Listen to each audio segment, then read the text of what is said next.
Para po sa ating bisita for today, ating i-welcome sa work-related si Miss Ganda Anore. Isa po siyang fashion designer. Hi, Ma'am Ganda. Hello, Sir Lloyd. Thank you for coming to the show. Unang question ko is, saan ang galing yung Miss Ganda? Anong history niyan? Ang history po ng pangalan ko kasi, gumagawa po ako ng damit. Maganda raw po. Eh, ang dami na pong pangalan sa amin na pare-pareho kami ng Alex. Dahil mo yung pangalan mo. So, Alex, Oh. aga-aga man namang ibinuking yung name. But again, it's good that you have found time para sa amin ngayong pagkakataong ito. Fashion designing, this seems to be a business na hindi naluluma. Is this something na pinangarap mo or dumating na lang, the opportunity was there and then you just got it? Pangarap ko po to. Pangarap. Yes. Sige. So, umpisahan natin dun paano naging pangarap, anong inspiration? Siyempre, ang unang-unang inspiration ko, ang nanay ko kasi isa siyang mananahi.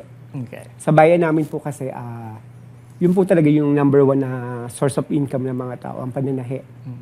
So habang lumalaki ako, nakikita ko siya nananahi siya. Pero ang ganda naman yung ginagawa niya. Actually, hindi lang nga po ako nagka-interest mag-aral doon dahil gusto ko na rin malahi. Grade 6 Diretso na. Kaya lang sabi niya mag-aral ka, hindi pwedeng mananahi ka lang. Dapat sabay. Ang tinatahi niya ay mga damit na pang... Mga pambenta po natin sa palengke, ganun. Tapos hanggang sa nag-evolve siya, gumawa na siya ng uniform ng mga bangko. Ayun, doon na po ako nagka-interest sa ginagawa niya. Pati mga gown. Kasi ang tawag po sa kanila dati ay saya, yung gown na. Yun yung term nila. Yun ba sila dati is inaaral o pinag-aaral na formally sa school yung pagtatahi or gumagawa lang sila? Siguro po parang meron subject po sa elementary na home economics. Siguro yun yung start nila talaga. So wala yung formal na... Wala pong formal na education dati para sa mananahe. Ngayon na lang po yan nagkaroon ng formal kasi business na nga po talaga ang pagiging designer, pagiging mananahe. So nung sinabi mo na yan yung pangarap mo, they approved right away or may discussion pa kayo na you take some... May discussion po talaga. Kasi una, gusto ko na talagang tumuntong sa makina. Kaya lang sabi niya, mag-aral ka. Kasi parang pagbata ka tapos ganito ka, parang hindi mo pa alam kung ano talaga. Pero alam daw niya na hindi raw ako lalaki. Sabi niya ko. Alam niya. Oo. Kaya daw gusto ko yung pananahi. O bakit? Di ba gender neutral naman sa usap yung pananahi? But anyway, sabi niya yun. Kaya sabi niya, kung gusto mo to, mag-aral ka muna. Mag-aral ka. Mag-high school ka. Hanggang sa nakatapos ako ng high school, parang medyo naiiba. Sabi ko, parang iba naman gusto ko. Hanggang sa mag-college ako, hindi din naman fashion design ang course ko. Ano yung naging iba? Saan ka nag-lean towards? Mas nauna po ako naging parang makeup artist po ako. Parang iba naman, sabi ko, na iba ako nung, siguro dahil sa nakapaligid sa akin that time. Tapos nung nasa Biba na ako, ayun na. Sabi ko, ay, ang mga Biba hot babes, yun po ang unang-una ko sa... kasi sexy naman sila eh. Sabi nila, wala kaming dress, baka pwedeng ibili mo kami. Okay. Sabi ko, hindi ko siya binili, ginawa ko talaga sila. Sabi ko, sexy naman sila eh. Isang diretso lang naman yung damit. May daddy naman sila, may balakang naman sila. Sabi ko, hubog na rin to. Doon po ako nagsimula talaga. So yun yung pinaka-start mo ng pagde-design? Yes. And then ginamit mo na ang makina ng mama. Yes. Nung time na yun. Ano sinabi niya? Is it, kumita ka na ba doon? Or Hindi pa rin. Parang trial and error nung panahon na yun. Kasi, pero natutuwa ako pag sinuot nila. Sabi ko, ay, ang ganda, sexy ka naman pala. Yun pa lang yung unang-una kong kinita yung, sinabi nila, pwede ka naman nahi. Kikita ka na dyan. Pero hindi pa rin po. Nag-aral ka pa rin talaga para doon. So, kailan siya na-establish as something na, well, gusto ko nang gawing business ito? Actually, na-establish ko yung sa akin, yung 1999. 19. Oh, yes po. Unang-unang gawa ko sa, parang isang beauty pageant siya. Actually, wala eh. Tinagtanggihan na yung bata. Sabi, walang magdadamit. Sabi ko, sige, ako na magdadamit sa'yo, pero hindi ako magaling, ha? Hindi rin ako mahusay, pero tsatsagain ko. Eh, nanalo naman siya that time. Wow. So, alam na kung anong dahilan ng pagkapanalo. Hopefully, nag-gets nyo na. Oo. And then after that, After that po, nagdire-diretso na ako from beauty pageant. Nag-divert naman ako sa wedding. Mga wedding gown. wedding gowns. Ito bang business na ito is capital intensive ba to? Kailangan mo ng pera para simulan? Malaking capital? Siguro po, nung una parang hindi. Kasi hindi naman ganun eh. Pero nung tumagal, yung competition, kailangan mo ipakilala yung sarili mo. Kailangan mo talaga ng malaking kapital para magkaroon ka ng sarili mong show, join ka na ng show kasi para makilala ka na bilang isang designer. Ito yung mga ito yung mga fashion show, yung Yes. mga rumarampa na minomodel yung Mga damit mo. damit mo. Magbabayad ka ng model, bayad ka ng show. Kaya kailangan talaga na may kapital ka pagka naglabas ka talaga. So paano yun? Saan mo kinuha yung capital mo para doon? Yung pagtatahi din? Doon din po sa sa kinikita ko rin sa Padanehe. So Dun. practically, parang hindi ka pa rin kumikita kasi pinapagulong mo yung... Gugulong at gugulong lang din po. Kaya lang, syempre, pagka yun pinag-usapan ka na, doon na siya magkakaroon ng mga big clients. Kasi sa umpisa, talagang from the scratch, hindi ka naman talaga makakuha ng, hindi ka agad kikita. Pero kung passion mo siya, gagawa at gagawa ka ng mga gusto mong design na yung masaya ka kasi ginagawa mo lang siya. Pero habang tumatagal, kumikita ka na rin. Pero yung pagpunta mo doon sa...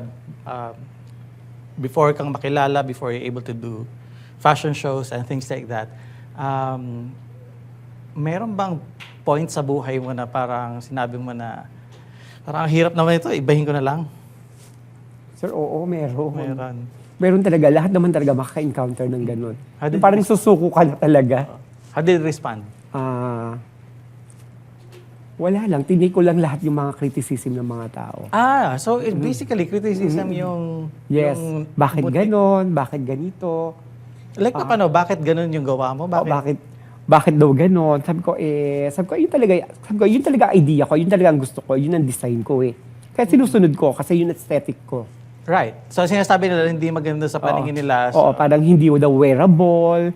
Yung iniisip nila, dapat pala pagka mag-show ka, ang gusto nila yung magagamit mo. Gagawa ka kasi ng napaka-bonggang damit pero hindi naman magagamit. Kasi walang okasyon na paggagamitan. Right. Kumbaga sa show lang talaga na yung makikita. Siyempre, pagka nagpapakilala ka, gagawin mo lahat. Maging trying hard ka talaga gumawa ng... So nandun ka sa hindi ka nila maintindihan? Yes. Sino naging kakampi mo? Actually, dinadaanan mo ang lahat ng ito? Nung panahon na yun, siyempre, ang nanay ko pa rin. Pwede mo hindi sagutin yung tanong ko. Ayaw mo sagutin. Nanay ko pa rin, tsaka yung mga kaibigan ko. Sila lang naman talaga yung What do they tell you? Ituloy mo, huwag kang bumitaw. Nandiyan na eh. Ituloy mo lang, ilaban mo na. Kaya yun, nilaban ko na rin. And the first break after that was, siguro yung pinakamalaking initial contract, if I may ask.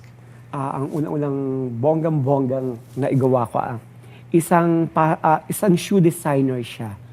Naigawa ko siya ng wedding gown. Sabi ko, all people, sabi ko, Miss Cara de Guzman, ginawa ko siya ng... Nagtiwala siya. Sabi ko, nasa shoe industry to, syempre magaling din to. Sabi niya, hindi, nagustuhan ko yung aesthetic mo. Gusto ko yung ganun damit. Gusto ko yung ginawa mo na. Sabi ko, okay po. Yun pala gusto niya. Nagkapanaho kami ng gusto at saka ng idea na para dun sa sapatos niya, itinerd namin sa wedding gown niya. Okay, so from there, nagsimula na talaga yung you said bye-bye, critics. Yes. Pumasok na rin ang mga celebrity at saka ang mga beauty queens. Nagpadamit na rin po ang mga LGU. Ayan. How difficult it is to come up with ideas na hindi ka pa pwedeng maubusan because you are in the business of ideas, di ba? Yes, sir. Yun talaga, ang isang artist talaga hindi nauubusan talaga ng idea. Kahit makita mo pa lang yung isang maliit na, kahit tela pa lang yan, alam mo na yung gusto mo. Nasa isip mo na. Nasa isip mo na talaga yun. Pero dumarating sa point na parang nabablanko ka din ba? Meron pong ganun, pag yung pare-pare, pag-hahilsig ka ng pang-show talaga. Kailangan kasi sunod-sunod yung consistent yung paggawa mo ng detail ng damit. Kaya lang minsan napuputol eh. Mm-mm. Nabablanko ka talaga. So where do you go? What do you do if nagkakaroon ka ng parang design block? Siguro ang tawag doon. Siguro, ako po, pinaka ano na talaga sa akin yung pupunta ako sa bilihan ng mga tela. Parang na-refresh ako pag humawak na ako ng tela, nawawala na lahat yung mga ano ko. Yun talaga yung nagpapa-relieve sa akin. Sabi ko, ay, Oo. okay na ako dito. Para nare-refresh ka. Ayun, Akala ko naman pumupunta ka ng Tagaytay, nagpo-coffee-coffee ka. tela pa rin. Tela pa din. Kasi normally yung iba, Oo. ito yung trabaho nila, aalis mo na sila. Di ba? Opo, yung iba ganun. Ibang ganun, ikaw, dun pa din. Doon pa din ako. Sige. Yung competition, we were talking about that. Hindi siya biro because anybody can be as creative as you are. So how do you deal with competitions such as what you have right now? So siguro ang competition talaga, very steep. Cutthroat, Oo, sobrang oo. higpit. Sobrang higpit. Kaya lang, syempre, pag ikaw ay nadon ka na, nakapasok ka na kasi doon, parang hindi mo na kailangan, may patunayan ka pa eh. Yung siguro, yung friendly competition na lang. Kung ikaw meron kang kliyente na dumating, sa'yo yan. Pero yung kliyente ko talaga siya. Yung ganon. Nagiging ano na lang talaga, talagang friendly na lang yung competition talaga. Pero pagdating naman sa mga show, doon ka naman talaga, hindi ka pwede magpatalo. Oo, kailangan pabonggaan. Kailangan showstopper ka talaga. Showstopper. Hindi pa pwedeng hindi. Hindi pwedeng hindi. Nandun yung laban. Nandun na lahat. Oo. And then, when you started the business doing, these designs for celebrities, how difficult or sabihin natin gaano ka na-pressure if you're designing for figures like, pang public figures? Kasi syempre pag mga public figures, may mga demand kasi yan eh. Syempre may mga hihide ka sa katawan nila. Hindi naman lahat kasi perfect yung body shape. Syempre may mga itatago ka talaga. Meron silang mga gusto talaga i-hide sa mga Doon lang talaga, yun talaga yung may encounter mo talaga na difficult sa kanila. Tsaka yung pagpili nila ng mga fabric. May mga suggestions sila na minsan, okay yung suggestion nila. Kaya lang minsan, hindi naman nila talaga alam yung fabric. Oo. Kaya nag-explain mo pa talaga sa kanila. Nakita ko kasi parang ang ganda-ganda nung ma'am, pagka sa iyo, hindi kasi siya magtatama kasi medyo itatago natin ang tummy, itatago natin ang mga legs. Sige. Mayroon ka na bang client na high profile na for some reason hindi kayo nagkasundo and then simply didn't work out at hindi natuloy yung business deal ninyo? Sir, oo, meron. May encounter din naman po yan talaga. Ako kasi naniniwala ako na pagka yung from the very start at hindi kayo magkaintindihan, hanggang sa dulo hindi kayo magkakaintindihan. Kaya talagang stop na lang natin po ito kasi baka po magka-problema tayo, mahirap na po magkaroon ng Kasi doon pa lang po mararamdaman mo na eh. Ako kasi sa akin, naniniwala ako doon na ay, ang dami niyang hinahanap na ganito. Usually budget eh. Ma'am, eto, ganito.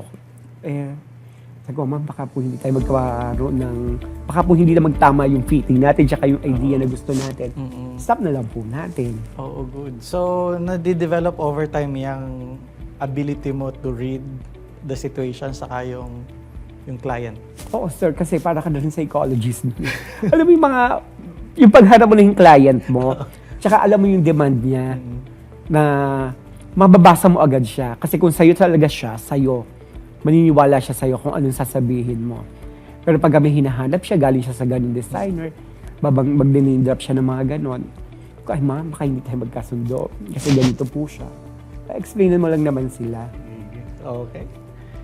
Tayo po ay pagpapatuloy natin yung usapan kasama si Miss Ganda sa pagbabalik ng Work-Related. Huwag po kayong alis. Nagbabalik po ang Work-Related. Mga katrabaho, ipagpapatuloy natin ang usapan kasama si Miss Ganda! Miss Ganda, fashion designer. Fashion designing is something na again, hindi siya naluluma because this is a creative industry.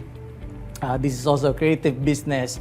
But talk to me about competition as far as your materials naman are concerned. Taga-Taytay ka at ito ang garments capital of the Philippines. Talk to me about that. Garments capital of the Philippines is Taytay. Ayun, ano po daw yun? Self-claim. Binanggit ko. Yes. Opo. Actually, talaga sa Taytay po, yan ang number one na yung mga casual dresses, yung mga tinatawag na tiangge. Yan po yung aming number one source of income doon. So sa amin po, iba po yung mga magtitiangge kasi yun po ay parang home-based na business. Yung pong mga fashion, yung mga designer naman po ay may mga shop po talaga sila na Pero did it influence you when you were starting? Yes. Kasi nandun ka sa industry na... It's a big influence po talaga. Kasi ang nanay ko ay gumagawa rin ng mga damit para sa tiangge. And then, importante ngayon because I've heard na ang industry ng garments is parang it's a sunset industry, sabi nila, because a lot of competitions and a lot of players coming in. Although I'm sure hindi naman kayo affected or pwede mong sabihin na affected din kayo in one way or another. Sir, sa amin, hindi naman kami affected ang mga designer kasi iba naman yung market namin tsaka yung aming kinikater namin kasi sa kanila kasi yung ready-to-wear na mga damit. Mas yung nabibili na mga Samantalang sa amin kasi kailangan mo magpasukat sa amin, pa-appointment ka para dun sa damit na ipapagawa mo. Kapag hindi ka na nagtatrabaho, paano yun? Bilang nandun ka sa isang business na ikaw mismo yung business. So, kung hindi ako nagtatrabaho, parang yun pa rin naman yun. Yun pa din, yun pa din yung gagawin mo. Nagbe-break ka ba? Nagbabakasyon ka ba? Huwag mo sabihin sa akin na dun pa rin sa patayan. So, hindi naman. Nagbabakasyon din naman talaga. Pag yung mga lean season naman, magbabakasyon ka. Kasi ang lean season naman sa amin ay, same din ng ibang business, July, August, September. July, August, September, wala masyadong. Wala masyadong po. Kasi ang mga wedding, hindi naman yun ang season ng mga weddings. So, pero may mga debut, pagka ganon. Tapos, pero hindi rin naman ganun karami. Ang pinaka-peak sa industry ninyo is? Sa amin, pagpasok ng November to hanggang May for the Santa Cruzan, maraming client po talaga siya. Yan naman pinaka-peak season ng trabaho. And then paulit-ulit na yun, kapag nagustuhan ka ng client, dire-diretso na siya. Yun na din po, dire-diretso. Meron bang special na ginagawa para ma-retain or ma-maintain yung client mo? Or So, syempre, they're simply satisfied? Syempre, gagawin mo lahat para sa kanila, para ma-satisfy talaga yung client. Tsaka pag sinabi mo kasi, usually kasi, may sinasabi sila na ang mga designer, laging nagkakaproblema for the day of fittings, ayan. Yan po yung mga iniiwasan natin ngayon, yung ganon. Kasi sakit na daw ng mga designer yon before, na minsan na-absorb na iba. Pero ngayon po kasi hindi na ganon ang mga designer po ngayon, meron na talagang timeline para sa damit ng bawat isang client. Yun na talaga fittings, delivery. Ayan, dapat po on time ka. Okay, so parang nilagyan nyo na ng template. Yes, sir. Hindi na siya kagaya dati na balikan na lang. Balikan na lang babaya. Bukas. Balikan na lang mamaya. Kapag hindi nag-fit, tawagan mo ako. Oo. And this industry is a professional industry na siya, no? Yes, sir. Kasi ano na siya, ibang business na siya. Oo. Ibang level na siya. Lalo na sa mga beauty pageant, ang mga damit iba. Iba na rin ang mga price, hindi na kagaya dati na sponsor. Ngayon, bago ka sumali, maggagastos ka talaga sa mga designer para makapagsuot ka ng damit ng mga designer. Paano yung work ethics mo? Because you are in a creative industry, I would like to know kung saan ka nag-work na mas effective kapag ka umaga or tanghali or gabi?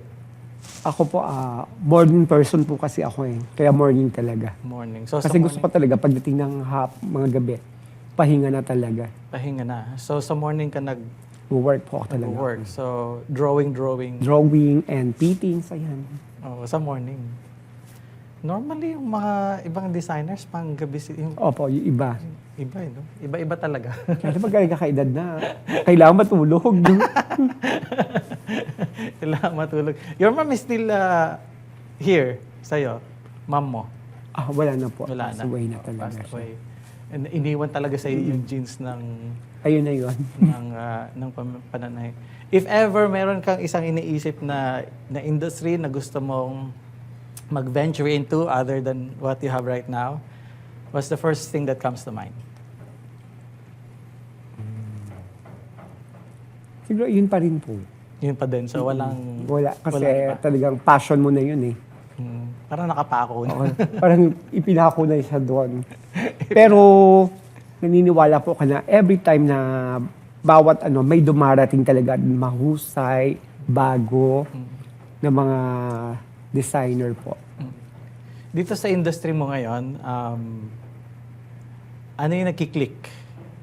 Bilang generations are changing, di ba? Iba na ngayon yung, iba-iba na yung preferences. Siguro dati hindi acceptable na ngayon. What changed over the last, how many years? Maybe 10 years? Siguro, wala na rin, sir. Continuous na rin yun. Wala na rin siyang, ang lahat ng, pwede nang maging, Parang wala nang distinction. wala nang distinction. Ayan, totoo. Lahat pwede. Lahat pwede na. Kasi dati, parang yun may stigma, no? Merong parang, bakit yan? Oo. Ayun. Pero ngayon wala na. Ngayon wala na. Lahat pwede. As long as na kaya mo. As long as bagay dun Bagay sa- sa'yo. Kaya mong dali. Oo. So wala nang mga nag-criticize ngayon or meron pa? Wala na, sir. Bihira na yun. Is it Bihira because- naman siya. Is it because sikat ka na or Hindi rin po. hindi rin? Siguro nasanay na lang talaga sila. Nasanay na lang sila. Kasi parang naging na-liberalize na yung industry. Hindi na siya yung parang traditional na kapag ka nasa Santa Cruzan dapat ganito. Ito. Ngayon wala na. Kung nasa Santa Cruzan ka, nasaan ka man. Oo. Yun nga pala, meron kang isang particular design na pwedeng i-describe sa akin na hindi mo makakalimutan. Probably isa ito sa masterpieces na nagawa mo. Para kanino at ano yung more or less itsura niya? Yun siya yun. Excuse me. Sir, siguro yung wedding gown na ginawa ko para dun sa unang-unang wedding gown ko na ginawa sa client ko na wala talaga siyang pera. Talagang gusto lang daw niya magsuot ng damit na wedding gown. Saan mo nakilala at nakita itong... Paano kanya na... Ano lang siya, isa lang siyang vendor noon that time.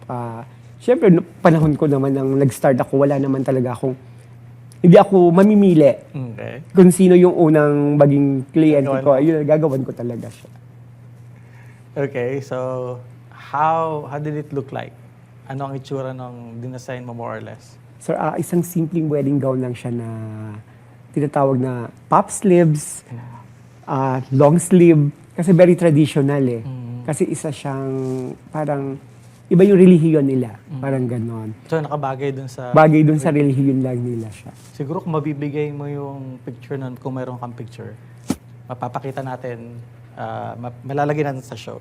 Anyway, later pwede naman yun. Pwedeng gawin. Hindi ko dala. And then,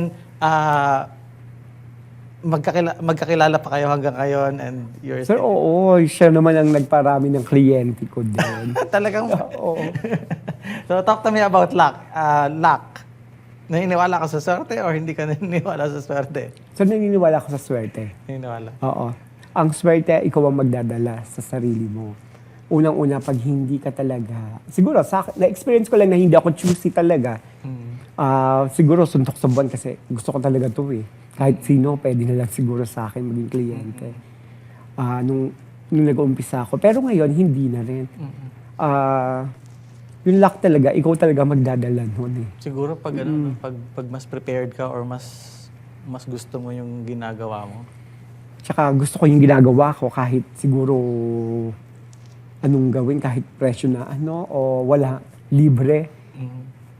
Pag may humingi ng tulong, go. Bahala ka kapag may tumatawag na sa'yo, Miss Ganda na libre na lang daw. Napakinggan nila. So, nangyari na kasi yun, oo. Paano nangyari at kailan nangyari? Daming beses na yung nangyari.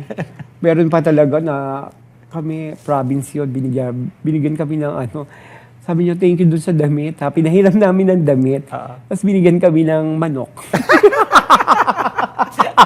Manok? Kasi wala siya talaga yung babae. Sabi niya, pwede ba to? Sabi ko, naku, pwede po yan. Iuwi namin yan. Saan probinsya yan? Laguna pa. Laguna. Sir, matagal na yun. Manok, dapat nilagyan nila pang tinola na... Baka nga yung mga ano yun, yung native na manok nga yun. Kaya pag naalala namin yun, natatawa na talaga kami. Sabi namin, pinagdaan natin ang pagmamanok. Oh. Oo nga. Para ka din palang, para ka nagpari. No? Parang ganun po yung ano. Tapos magmisa. May mga binibigay. Oo. And then, sabi mo nga, okay lang sa'yo na whether you're paid much or this much or not this much. How do you distinguish now kung kailan para makapag-survive ka? Kasi hindi naman pwedeng, because you're passionate about it. Sige lang, bigay mo na lang yan. Paano ka na may mili ng i-charge? Anong qualification mo? So hindi, ang mga, usually naman ngayon naman ang client naman namin talaga, pag pumunta sa'yo, may budget talaga sila. Oo. Nagkikipag-negotiate Oo. sila. O, hindi naman, minsan nag-inquire sila, eto yung budget namin. Anong Nilalahad talagang, oo, nilalahad nila na yung budget. Sige po, pwede naman po yan pwede naman po yung budget nyo. Kumbaga parang ibabagay mo na lang yung materials and yung... Ganun nga, sir. Kung ano yung budget, yun na lang ilalagay mo talaga. Oo. Kasi normally meron na rin silang idea no? Minsan nga may nagpapadesign, may design silang dala. Ibang designer talagang mahal. Sabi ko, tapos ang budget nila ito. Sabi ko, ma'am, baka hindi po natin makopya. Baka 5 lang yung budget natin. Ito mga design na to, pag dumarating sa'yo, parang pinrint out or screenshot lang nila yan. So may mga ganun. May mga ganun talaga. Meron talaga silang screenshot ng mga design. Meron silang ganito. So yung iba naman, magtatanong sila, kaya ba yung budget namin sa ganitong design? Sabi ko, Okay, bagay ba sa akin yan? Kasi baka mamaya, maganda kasi yung nagsusuot, di ba? minsan ganun nga. Akala nila, pag yun lang pagkamalaki, uy, okay ba to sa akin? Siyempre, ma'am, tignan niyo muna yung model, ha? Bago natin i-ano. Baka mamaya, ibang-iba yung itsura nung... Ganun nga. Kaya maganda yung damit kasi binagayan. Tsaka pinipictorial kasi yun eh. Ine-edit yun para maganda yung lapat dun sa ano. Oo.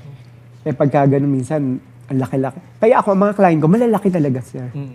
Yung mas malalaki talaga sila kasi yun talaga may budget. Oo. At sigurado yung ganun. Paano, meron ka na bang client na for some reason na-disappoint sa result and then hindi na kayo nag-uusap ngayon? So meron naman yan. Meron yan. Oo. Meron yan. Hindi ko na itatanong kung nasan siya kasi nga hindi na kayo nag-uusap. How do you respond to that kapag ka merong gano'n na you're able to do everything that you can, yung creative mind mo, nilagay mo doon, your heart, your soul, your blood, sweat, and then na-disappoint sila sa dulat, ayaw nila. Anong response? Kasi sir, unang-una naman kasi dyan, ang ginagawa naman namin, tinatanong namin, nakipag-communicate kami sa client. O ganito po siya, okay ba sa inyo to? Ito, minsan sila nag-input ng idea eh. Pag sila nag-input ng idea sa damit, nagkakaproblema talaga.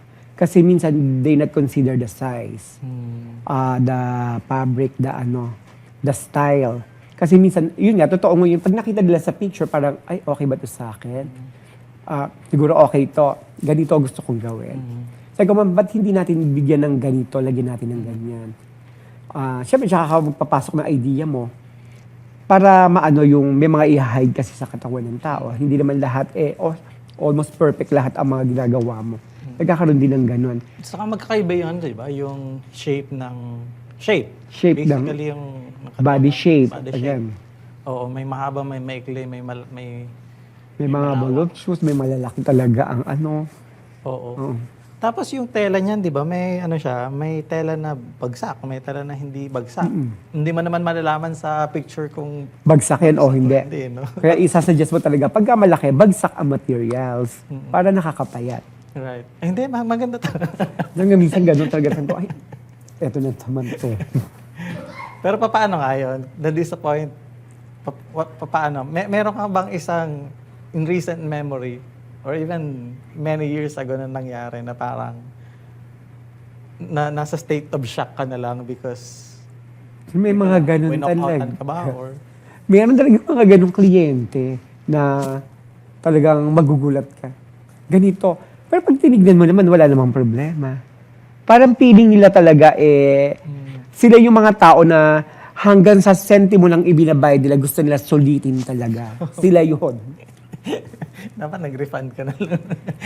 Kaya kasi sabi ko talaga, pag hindi pa from the very start, hindi kami nagkaintindihan, sabi ko, siguro ma'am, baka hindi talaga tayo magtatagpo dito. Kasi alam ko na pagka ganon, sa tagal sa rami na naging kliyente ko, nakausap ko na kliyente. Pagka yung ganon talaga, sir, inaano ko na talaga, tiniturn down ko na talaga. Sabi ko, ma'am, baka hindi na po tayo magkaano. Especially yung mga timeline na gusto nila. Hindi ko na po talaga Out of this world. No? Kailangan ko yan next week. Oo. Yung mga ganon. And then, in terms of discipline, ikaw yung tao na pag may ni-start, hindi pa pwedeng, hindi mo tapusin? Opo, sir. Ganun ako. Halimbawa, pag nag-start ako ngayon, gusto ko, kung ang meeting nito ay Saturday, kailangan matapos ako ng Thursday. Kasi kailangan ko pa siya i-check muna ulit bago uli isukat. Kasi minsan may mga tao talaga na sensitive talaga. Yung check mo talaga lahat, lines, yung mga himulmulang sinulid na yan, from mula ka ilaliman ng damit, chine-check ng mga yun. Kasi kahit sino, iba't iba ng preferences, no? Iba po talaga. Hindi mo siya... Pero meron naman na okay, go na to. Yung madaling kausap. Oo. Hindi lahat madaling Hindi kausapin. Lalo na sa'yo. Kasi somehow, maintindihan mo naman because, yun yung time, minsan lang sila ikakasal, hopefully. Oo. Dahil usually talaga, pag wedding talaga, sir, hindi ka pwedeng magkamali. Kasi minsan lang yung event. Tsaka napakamahal na event yun. Oo. Para masira lang sa sa damit. Yung Santa Cruzan, pwede na. Yan, pwede merong mabigat. Pageant. Pageant talaga, sir. Matindi din. Isa pa yan, dahil kailangan talaga well-fitted yung damit, mailalakad nila ng maayos. Tapos yung bagsak ng damit, talagang kailangan talaga na eksakto sa lahat ng galaw nila. Kasi isa yun sa inis ko rin sa kanila. Yung elegance, yung the way carry yung mga damit. Kailangan connected sa kanila. Sige, so where do they get in touch with you? Meron ka ba social media accounts? Pwede mong i-invite ang ating mga televiewers, meron po. listeners. Ang social media account po, ang FB ko po ay Ganda Anore Anore. Ang aking naman pong ay Alex Ganda Anore for the... Sige. Kaya mo yan. Facebook? Hindi, yung ang FB ko po ay Ganda Anore Anore. Ganda Anore Ang Anore. Instagram ko po ay Alex Ganda Anore. Makikita naman siguro nila din yung mga Yes po, work nandun of po art. naman lahat po. Sige. So, thank you so much, Miss Ganda, for guesting in our show. Really Thank you, appreciate Sir Lloyd. Diyan po nagtatapos ang programang Work-Related. Samahan po ninyo kami ulit sa susunod na episode. Siyempre, mapapanood at mapapakinggan ng Work-Related sa DWIZ 882, sa DWIZ News TV at sa social media platforms via live streaming. Ako po si Lloyd Luna.